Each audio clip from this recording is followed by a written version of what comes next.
hvernig var maður seðlabankastjóri af því hann var í réttum flokki, hvernig var maður forstjóri fjármálaeftirlitsins af því hann var í réttum flokki, hvernig var maður ráðuneytisstjóri í fjármálaráðuneytinu af því hann var í réttum flokki. Þið koma allir úr sömu klíkunni. Ég meina, við hverju býstu af svona embættismannakerfi? Það ekkert þarna til þess að skila góðu starfi. Þetta frekar eins og svona lén sem einhverjir menn hafa eignað sér og ætla bara að halda. Í febrúar 2008 ræddi ég við ráðherra og lýsti yfir áhuga mínum á starfi forstjóra nýrrar sjúkratryggingastofnunar. Það almenn regla í stjórnsýsluréttinum að það beri að velja hæfasta umsækjandann. Ef einhver stendur öðrum framar, þá ber að leggja það til grundvallar og leggja þá málefnaleg sjónarmið til grundvallar ákvörðunina. Og það dugir ekkert að viðkomandi ráðherra segi sjálfur að hann telji að ástæðan sem hann byggir á hafi verið málefnaleg, heldur verður hún að vera það út frá almennum mælikvörðum. Ráðherrann ungi gerði sér þá lítið fyrir og öskraði á mig.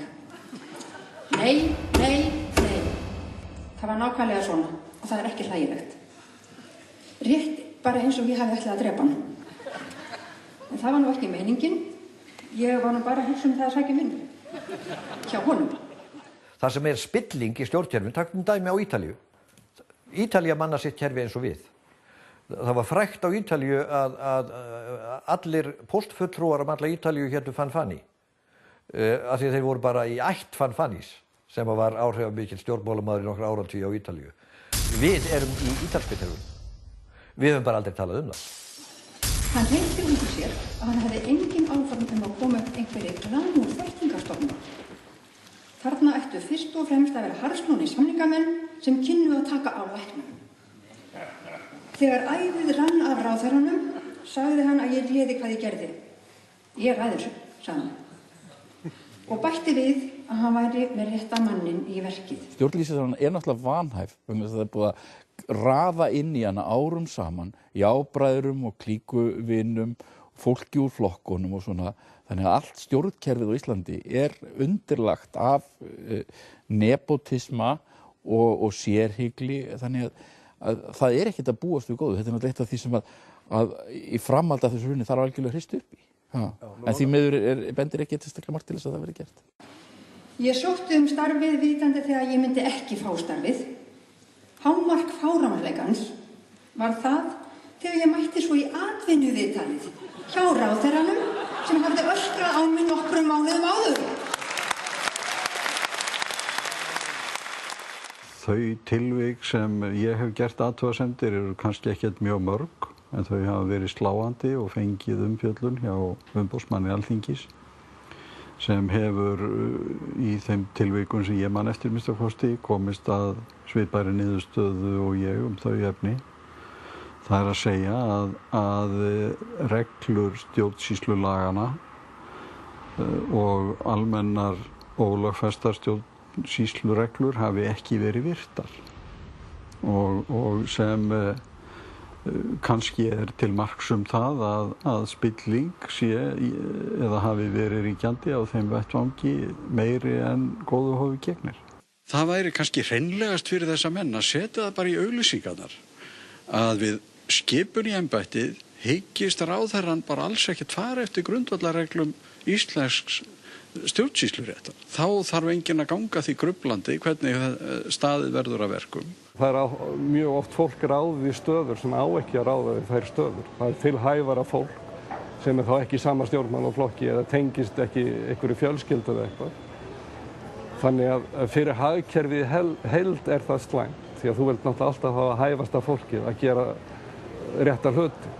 Þannig að þetta kunningjasamfélagið í hnotskurn og kunningjasamfélagið líka dálítið svona notalegt og auðvitað það voðalega þægilegt að geta leitað til einhverja einstaklinga en ekki bara alltaf til á einhverja stofnanir eða þar sem að beitt faglegum sjónarmiðum. Mér fannst þetta bara allt í lagi, ég held þetta ætti bara að vera svona.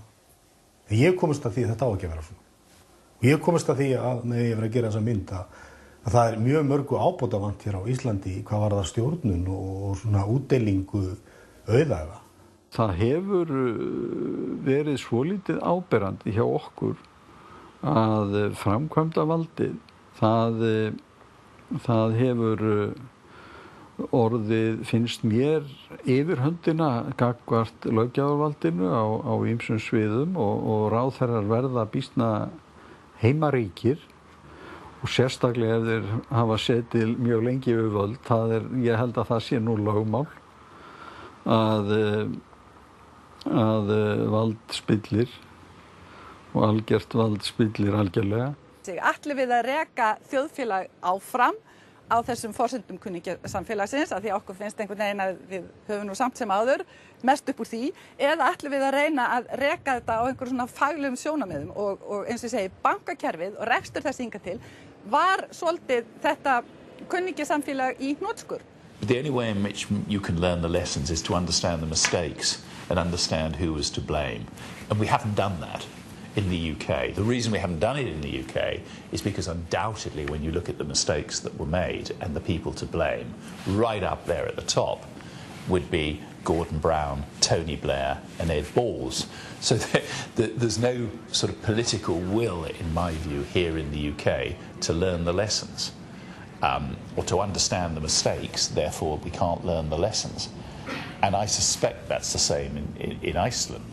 What you have to realize is what is at stake in this. What is at stake is enormous profits and enormous remuneration. The point is, very average ability people who go into finance can become fabulously wealthy, and that's what is at stake. That's why they are pushing back against attempts at government constraints. And we must be very vigilant that many actors in the market only have one idea, is to get back to business as usual. And we must not forget that this system is very ill, that it is designed to make a lot of money for very few people, that this is craziness.